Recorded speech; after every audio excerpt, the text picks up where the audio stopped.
بسم اللہ الرحمن الرحیم۔ السلام علیکم۔ فرعون تاریخ میں وہ ظالم بادشاہ گزرا ہے جس نے خدائی کا دعویٰ کیا تھا، جس کے ظلم کی داستانوں سے تاریخ کے اوراق بھرے پڑے ہیں۔ بنی اسرائیل کو غلام بنا کر ان پر بڑے ظلم ڈھائے تھے۔ اپنی باندی حضرت مشتہ اور اپنی بیوی حضرت آسیہ رضی اللہ تعالیٰ عنہ پر ظلم کے پہاڑ توڑ کر ان کو شہید کر ڈالا۔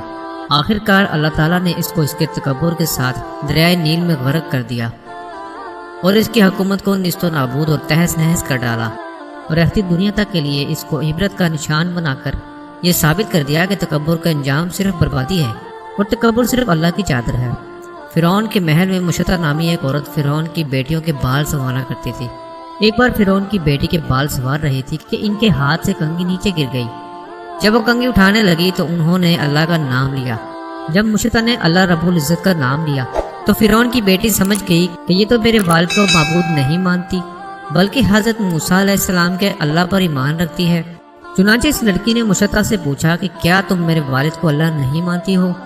انہوں نے کہا کہ ہرگز نہیں، میرا خدا تو وہ ہے جو حضرت موسیٰ علیہ السلام کا پروردگار ہے۔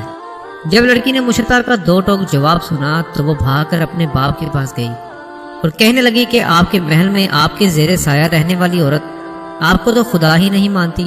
بیٹی کی باتیں سن کر فرعون غصے میں آ گیا۔ چنانچہ وہ کہنے لگا کہ میں دربار میں جا کر اس عورت کو ایسی سزا دوں گا کہ یا تو موسیٰ کے اللہ کو اللہ کہنے سے باز آ جائے گی یا پھر اپنی جان سے ہاتھ دھو بیٹھے گی۔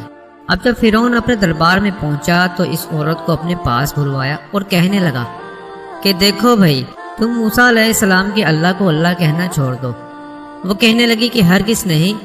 تو اس نے مشتہ کو بڑا ڈرایا دھمکایا، مگر وہ کہنے لگی کہ اب تم جو کر سکتے ہو کر لو، میں پیچھے نہیں ہٹوں گی۔ اس کا یہ دلیرانہ جواب سن کر فرعون نے اسے اپنی انا کا مسئلہ بنا لیا۔ چنانچہ فرعون نے حکم دیا کہ اس کو زمین پر لٹا دیا جائے، تو انہیں زمین پر لٹا دیا گیا۔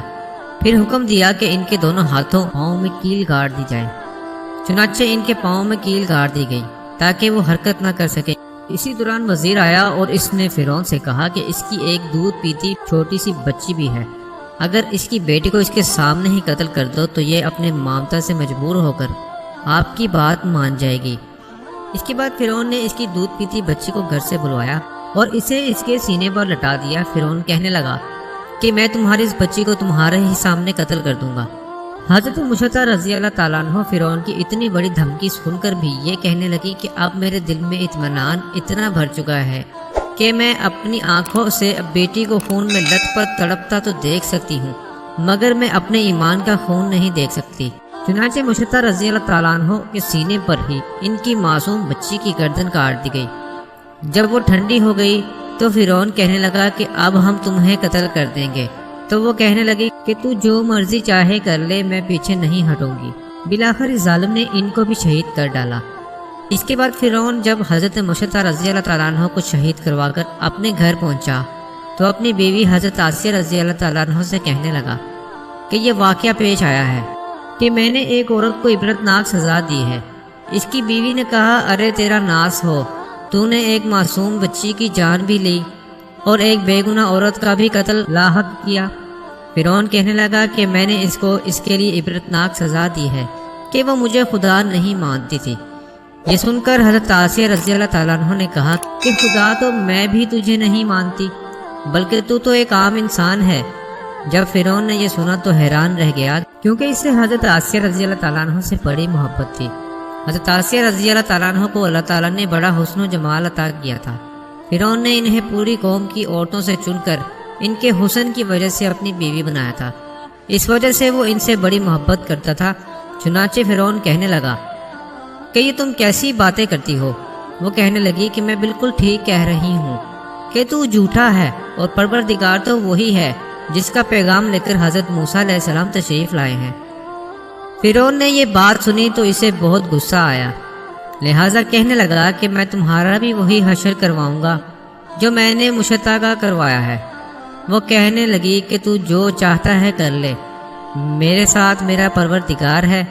اب میں نے یہ فیصلہ کر لیا ہے کہ میں اپنے پروردگار کو بھی کبھی نہیں چھوڑ سکتی، البتہ تیری ہر چیز کو لات مار سکتی ہوں۔ جب اس نے یہ باتیں سنی تو وہ پھر دربار میں آیا اور اس نے پھر سے لوگوں کو جمع کیا اور کہنے لگا کہ دیکھو یہ کتنی بڑی سازش ہو گئی ہے، موسیٰ علیہ السلام نے میری بیوی کو بھی بہکا لیا ہے۔ آج میں اس عورت کو یا تو مار ڈالوں گا یا پھر وہ اپنی بات سے ہٹ جائے گی۔ چنانچہ اس نے حضرت آسیہ رضی اللہ تعالیٰ عنہ کو گرفتار کروا لیا۔ ایک وقت تھا کہ وہ ملکہ تھیں اور ان کے اشارے پر نوکر چاکر بھاگ بھاگ کر کام کیا کرتے تھے۔ لوگ احترام کی وجہ سے ان کی طرف آنکھ اٹھا کر بھی نہیں دیکھتے تھے، اور آج وہ فرعون کے دربار میں ملزمان بن کر کھڑی ہیں صرف اللہ کی محبت میں۔ پھر فرعون حضرت آسیہ رضی اللہ تعالیٰ عنہ سے کہنے لگا کہ تو اتنے عالی شان محل میں رہتی ہے، اتنی نعمتوں میں پلی ہے، اور میں نے تجھے اپنا محبوب بنایا، لیکن میں سب کچھ تجھ سے چھین لوں گا۔ بہتر یہ ہے کہ تو اب بھی باز آ جا اور مجھے خدا مان لے۔ حضرت آسیہ رضی اللہ تعالیٰ عنہ کہنے لگی کہ میں نے اب ایمان قبول کر لیا ہے، اس لیے میں اپنی بات سے پیچھے نہیں ہٹ سکتی۔ فرعون نے فیصلہ کر لیا کہ میں اسے بھی سزا دوں گا۔ اس کے بعد فرعون نے سب سے پہلے سزا کے طور پر انہیں رسوا کرنے کا فیصلہ کیا۔ چنانچہ اس نے کہا کہ سب سے پہلے اس عورت کے جسم سے لباس اتار دیا جائے۔ اب سوچنے کی بات یہ ہے کہ کسی مرد کو کہا جائے کہ تجھے لوگوں کے درمیان بھی بے لباس کر دیں گے تو اس کو کیسی شرم آتی ہے، اور وہ چاہتا ہے کہ زمین پھٹ جائے اور میں اس میں سما جاؤں۔ عورت کے اندر تو اللہ تعالیٰ نے شرم اور حیا زیادہ رکھی ہوتی ہے۔ فرعون نے ان کے جسم سے لباس اتروا دیا اور وہ کیسی صورتحال کا شکار ہوئیں۔ ایک طرف ایمان ہے اور دوسری طرف امتحان ہے، لیکن وہ ڈری نہیں۔ فرعون نے کہا اچھا اگر اب بھی نہیں مانتی تو میں تجھے اس طرح کا عذاب دوں گا۔ چنانچہ فرعون نے کہا کہ اس کا منہ میرے محل کی طرف کر کے لٹا دو تاکہ آخری وقت بھی اس کی نگاہیں میرے محل پر لگی رہیں، اور اس کے ذہن میں بات رہے کہ میں ان نعمتوں کو ٹھکرا کر ذلیل و خوار ہو کر مر رہی ہوں۔